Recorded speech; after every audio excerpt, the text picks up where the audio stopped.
As an entry-level security analyst, one of your many roles will be to handle an organization's digital and physical assets. As a reminder, an asset is an item perceived as having value to an organization. During their lifespan, organizations acquire all types of assets, including physical office spaces, computers, customers' PII, intellectual property such as patents or copyrighted data, and so much more. Unfortunately, organizations operate in an environment that presents multiple security threats, risks, and vulnerabilities to their assets. Let's review what threats, risks, and vulnerabilities are and discuss some common examples of each. A threat is any circumstance or event that can negatively impact assets.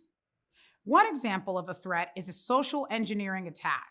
Social engineering is a manipulation technique that exploits human error to gain private information, access, or valuables. Malicious links in email messages that look like they're from legitimate companies or people is one method of social engineering known as phishing. As a reminder, phishing is a technique that is used to acquire sensitive data, such as usernames, passwords, or banking information.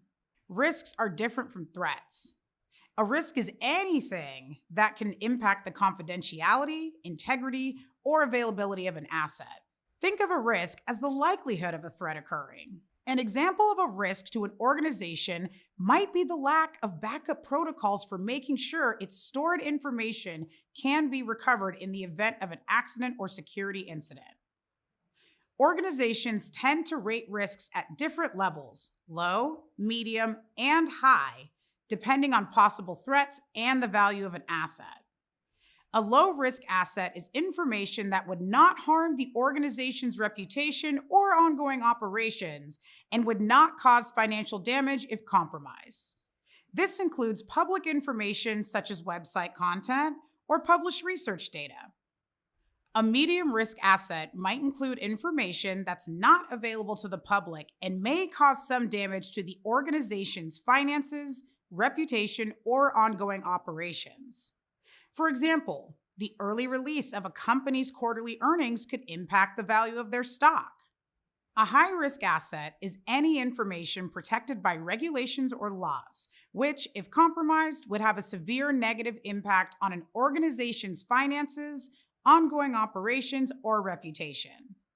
This could include leaked assets with SPII, PII, or intellectual property.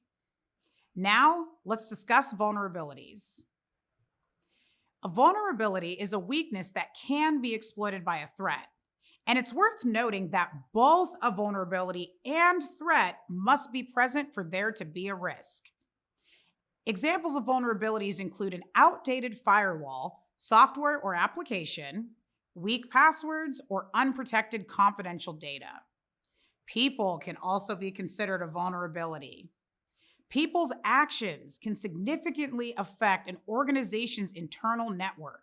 Whether it's a client, external vendor, or employee, maintaining security must be a united effort.